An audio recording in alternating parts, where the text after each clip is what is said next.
Evolution पर अभी मैं आपको इवोल्यूशन की डेफिनेशन मैंने आपको बताई। अभी मैं आपको बताऊंगी कि इवोल्यूशन का थ्योरी के बारे में complete. Approximately 3.5 billion years ago life was not present on the earth. लगभग 350 करोड़ साल पहले पृथ्वी पर कोई भी लाइफ नहीं था, पॉसिबल ही नहीं था। क्यों? क्योंकि यहाँ पे एटमॉस्फेयर ही नहीं था। The living organism have been developed according to following phase। यानी अगर अलग अलग प्रकार से लिविंग इस अर्थ पर आए, 350 करोड़ साल पहले एक भी लिविंग नहीं था, परंतु बाद में लिविंग धीरे धीरे 1 by 1 इस पृथ्वी पर आए। पहले आए सिंपल एलिमेंट। अब इस सिंपल एलिमेंट में कौन क्या थे? Organic and inorganic compounds. Organic यानी कार्बन कंपाउंड, इनऑर्गेनिक यानी जिसमें कार्बन कंपाउंड नहीं होता। बाद में है कॉम्प्लेक्स ऑर्गेनिक कंपाउंड। पहले सिंपल आए, simple organic compound and simple inorganic compound. बाद में है कॉम्प्लेक्स ऑर्गेनिक कंपाउंड जैसे प्रोटीन, जिसमें कार्बन भी है, हाइड्रोजन भी है, ऑक्सीजन भी है और नाइट्रोजन भी है, एंड न्यूक्लिक एसिड। फिर आए mixture of different types of organic and inorganic compound. Complex आया, देखो पहले का आया simple element, organic and inorganic. बाद में आया कॉम्प्लेक्स ऑर्गेनिक कंपाउंड जिसमें आया प्रोटीन। बाद में mixture of different type of organic और इनऑर्गेनिक कंपाउंड।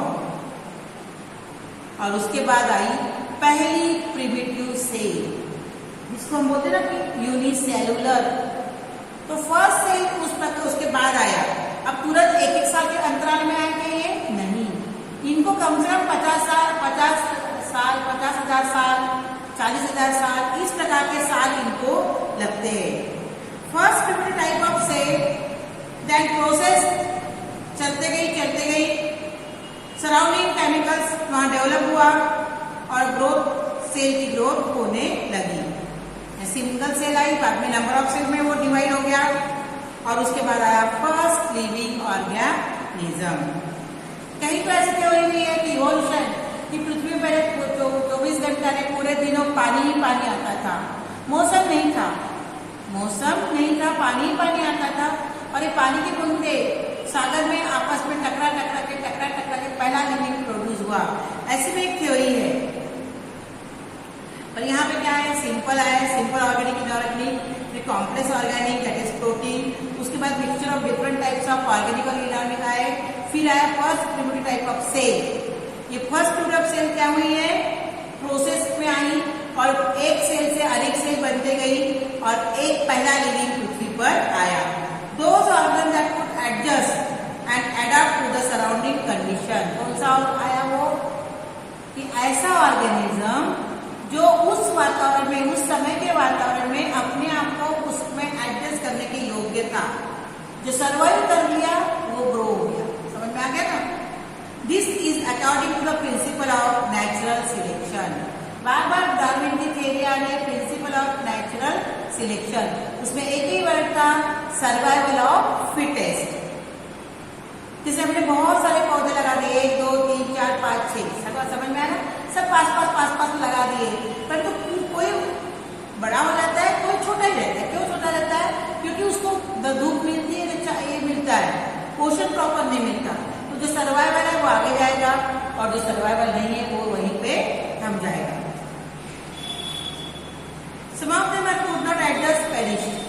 जो एडजस्ट नहीं होते वो खराब हो जाते हैं। Ranging diversity in animals from unicellular amoeba and paramecium से धीरे धीरे महाकाय व्हेल और मैन का निर्माण हुआ। हमारे पूर्वज वही है, अमीबा, पैरामीशियम, उससे व्हेल बन और मैन बना धीरे धीरे। रेंजिंग डाइवर्सिटी इन प्लांट पे यूनिसेलुलर क्लोरेला, अलगी से बनियान ट्री। अलगी है वो ग्रीन कलर, उसका ग्रीन कलर, बाद में उसमें क्या है, उसमें ब्रांच आई, उसमें लीफ आया। ऐसे वैसे धीरे धीरे क्रमिक विकास हुआ। इवोल्यूशन एक क्रमिक विकास। अब लाइफ में इनका अर्थ पर लाइफ का एग्जिस्टेंस कैसे हुआ? From equator to both of the poles, equator से poles, north pole south pole, on the entire earth living organism in air, water and land. Living कहाँ पाए जाते हैं? हवा में, पानी में और जमीन में। ग्राफ्स में पाए जाते हैं। तो ये जो थ्योरी थी इवोल्यूशन की कि ग्रेजुअल डेवलपमेंट, जो हमने इवोल्यूशन में पढ़े थे, the gradual change occurring in living organism over a long duration of time is known as evolution.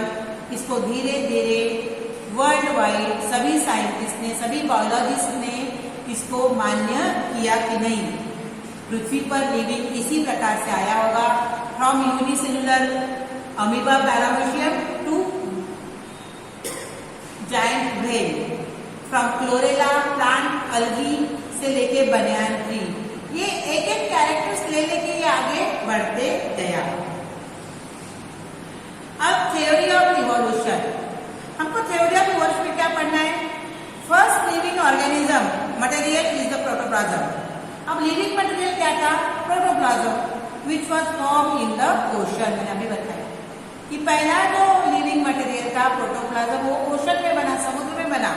This gave rise to unicellular organism in the gradual time. और उस पहले प्रोटोप्लाज्म से जो ओशन में बना, उससे यूनिसेलुलर ऑर्गेनिज्म का निर्माण हुआ होगा। ग्रेजुअल टाइम, एकदम से नहीं हुआ, धीरे धीरे 20,000 साल, 30,000 साल, 50,000 साल के बाद। Over the span of approximately 300 crore year, 300 crore साल उसका स्पैन है। Very gradual changes occurred in the unicellular organism which slowly evolved into larger and more complex life form। अरे ये तो एक्सेप्टेड है कि यूनिसेलुलर से मल्टीसेलुलर का डेवलपमेंट हुआ, और तो एक दिन, 2 दिन, 4 दिन, 1 साल, 2 साल में नहीं, 350 करोड़ साल लगे इसको। जो आज पृथ्वी पर लोग दिख रहे हैं ना, इतने जीव सृष्टि दिख रही है, इतने सजीव दिख रहे हैं, उनको 350 करोड़ साल लगे पूरे पृथ्वी में इनको आने के लिए, क्योंकि पृथ्वी में पहले वातावरण नहीं था। तो जिसको जो जो वातावरण पोषक हुआ, वैसा वैसा प्राणी पृथ्वी पर प्रोड्यूस हुआ। ठीक है। All round and multi dimensional change occur which resulted in the evolution and different types of organism. All round change आने के धीरे धीरे अलग अलग प्रकार के लिविंग प्रोड्यूस हुए। Organisational evolution. अब ऑर्गेनाइजेशन क्या है कि एक systematic, the progressive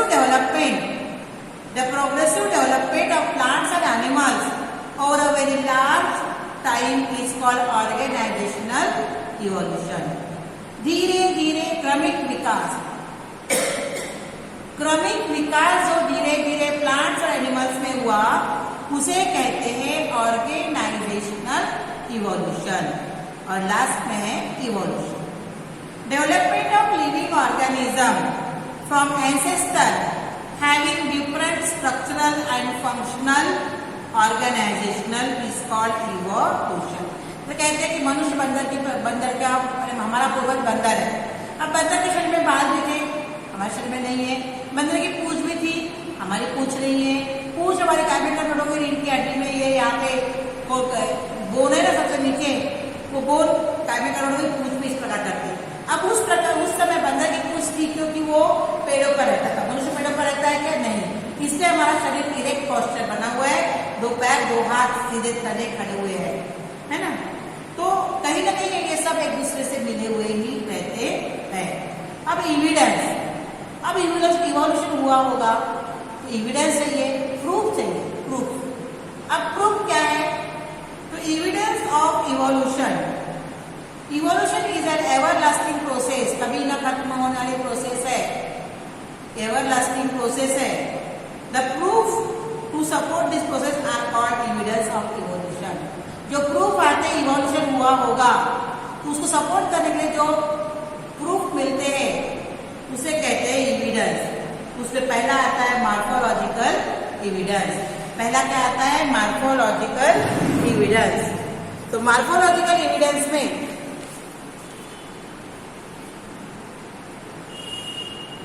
morphological evidence, यहाँ पे देखो मॉर्फोलॉजिकल एविडेंस में क्या आपको दिख रहा है? तो मॉर्फोलॉजिकल एविडेंस में क्या है? Similarity evidence. जो एक्सटर्नल फीचर्स होते हैं, जो दिखाई देते हैं, वो अगर सिमिलर है तो उसे कहेंगे morphological evidence. In animals, similarities in the structure such as mouth, nostril and ear pinna, position of eyes, kidney, thickly distributed body fur or hair. In plants, similar characters such as leaf shape, leaf venation, leaf petiole, etc. These similar features indicate that origin of different animals or plant group must be the same having a common ancestor. अब देखो यहाँ पे ये morphological evidence आपको दिख रहा है diagram, page number है ये 4। मैं इसको भी पढ़ती हूँ। यहाँ पे कुत्ते का मुंह दिख रहा है, कुत्ता दिख रहा है, 4-5 चीज उनके कान दिख रहे हैं। ऊपर देखो, उनमें समानता कहीं ना कहीं पर दिख रही है, कान में, मुंह में, नाक में। पत्ते देखो, पान में नीचे पेड़ दिख रहा है, पेड़ के पत्ते देखो, इनमें भी कहीं ना कहीं सिमिलरिटी दिख रही है। Various similarities like structure of mouth, position of eyes, structure of nostril and ear pinna. ये डायग्राम में दिख रहा है, इसमें इनका नाम, इनका मुंह, इनकी आंखें एक ही जगह पर रखी हुई है, सबकी समान दिखाई दे रही, दिख रही है। तो ये है उनमें सिमिलरिटीज। बॉडी में सबके हेयर्स है, सबके बॉडी में हेयर्स है, दिख रहे हैं ये। उसके बाद उसी प्रकार प्लांट्स देखो, leaf shape, leaf venation, leaf petiole occur in case of plants. अब देखो यहाँ पे लीफ वेनेशन सिंपल वेनेशन है, उनमें पिटियोल है, डंडी आम की डंडी दिखाई दे रही ना, ये इस प्रकार से उनमें वेनेशन है। In those groups and hence it proves that their origin must be same and must have common ancestor. अब ये क्या दर्शाता है? अब ये पत्तियां जो है, पत्तियों में सेम पत्ती दिख रही है, वेरिएशन सेम दिख रहा है, एक डंठल दिखाई दे रही है, तीनों की समान दिख रही है और एक जैसी लगी हुई है। अलग अलग पौधे परंतु एक जैसी लगी हुई है, ये समानता है। तो इस समानता के आधार पर ये पता किया कि इनका कोई कॉमन एंसेस्टर होगा, यानी इन तीनों का कोई एक पूर्वज होगा। एक अब वह कुत्ता है, भेड़ है और दूसरा एक प्राणी है। सबके बालों सब शरीर में बाल है, सबकी आंखें मुंह में सब बराबर एक जहां रखनी वही रखी है, नाक है, सबके आंख है और सबका मुंह भी है। तो उनकी जो बनावट है वो एक जैसी दिखाई दे रही, तो वो उनमें समानता है। तो जो अपने को एक्सटर्नल फीचर दिखते हैं उसे कहते हैं मॉर्फोलॉजिकल एविडेंस, और ये समानता के आधार पर ये उनका प्रूफ है। यानी वो उनको भी अपन देखें, उनकी mouth, nostril, ear pinna, position of eyes, thickly उनके सिर में बाल है, ये सब देख के अपने पता चलता है कि उनका कोई कॉमन एंसेस्टर है। दूसरा है एनाटॉमिकल एविडेंस। यहाँ पे देखो डायग्राम, एनाटॉमिकल एविडेंस दिखाई दे रहा है, ये वाला डायग्राम देखो, anatomical evidence. Similarities in the external and visible feature. Human hand देखो क्या है, मनुष्य का हाथ, कैट का सामने का पैर, फोरलेग, फ्लिपर ऑफ वेल मछली, उसका दौड़ते तो उसके पैर ऊपर ऐसे लगे रहते हैं ना। पेंटाजियम ऑफ बैट का पैर, and show difference in their feature. इनको देखो आप, काम अलग है सबका। These organs also have different use. मनुष्य का हाथ काय में काम आता है, कैट का पैर काय में काम आता है, व्हेल का फ्लिपर क्यों काम आता है, और पेंटाजियम बैक यानी चमगादड़, इसको वो पेंटाजियम यानी उसके जो ये है पंख जैसे रहते, वो क्यों काम आते, कैसे काम आते हैं। सबका यूज अलग अलग है, सेम यूज है क्या? नहीं। परंतु उनके जो हाथ है, जैसे अपने हाथ है, इनमें ये बोनी स्केलेटन है, सब में एक बोनी स्केलेटन है, सब में उनमें समानता है। बोन्स एंड बोनी जॉइंट, इनमें उनमें क्या है, सिमिलरिटीज है।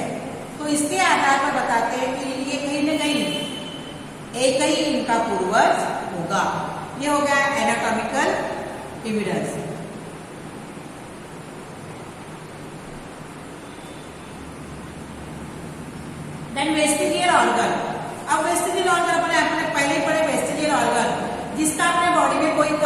वो कहलाती है वेस्टिजियल ऑर्गन। द डिजेनरेट और underdeveloped organ which cannot perform any function are known as vestigial organ. Degenerate जिसकी बॉडी में आवश्यकता नहीं है, जो कोई फंक्शन लेस है, उसे कहते हैं vestigial organ. Existing organ undergoes gradual change during evolutionary process, thus they form new tissues organ under certain environmental condition.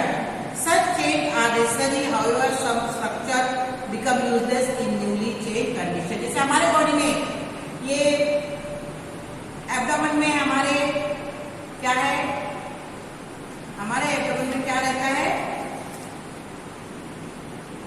Appendix. काम नहीं हमको उसका, और बॉडी में है, वो हमारा वेस्टिजियल ऑर्गन कहलाएगा। तो ये कैसा हुआ, चेंजेस आते हैं under certain environmental condition, such change are necessary, some structure become useless in newly change condition. यानी ऐसा नहीं है कि पहले लिविंग में वो यूजफुल था और दूसरे में यूजफुल नहीं है, इस प्रकार से होता है। Due to natural selection structure undergo degeneration and after very long time of span they vanish. यानी क्या होगा, डिजेनरेट होगा, पहले फंक्शनलेस रहेगा, फिर डिजेनरेट होगा और बाद में वो वैनिश यानी खत्म हो जाएगा। अपेंडिक्स में भी useful for grazing ruminant behaviour but it is vestigial for the man. Appendix अगर वो रूमिनेंट्स में है, घास खाने वाले प्राणी में, कच्चा चबक खाने वाले प्राणियों में, गाय बैल में ये रहता है अपेंडिक्स, वो यूजफुल है, परंतु हमारे लोग क्या है, यूजफुल नहीं है। हमारे बॉडी में जैसे है टेलबोन, टेलबोन का भी हमको उपयोग नहीं है। मसल ऑफ ईयर पिन्ना और विजडम टीथ बॉडी हेयर, ये सब वेस्टिजियल ऑर्गन है जिसका हमारे बॉडी में कोई भी उपयोग होता नहीं है। अब इसके बाद इतना पढ़ा के मैं अभी नेक्स्ट वीडियो देती हूँ आपको, उसमें मैं पढ़ाऊंगी आपको पैलेंटोलॉजिकल एविडेंस। ठीक है, धन्यवाद।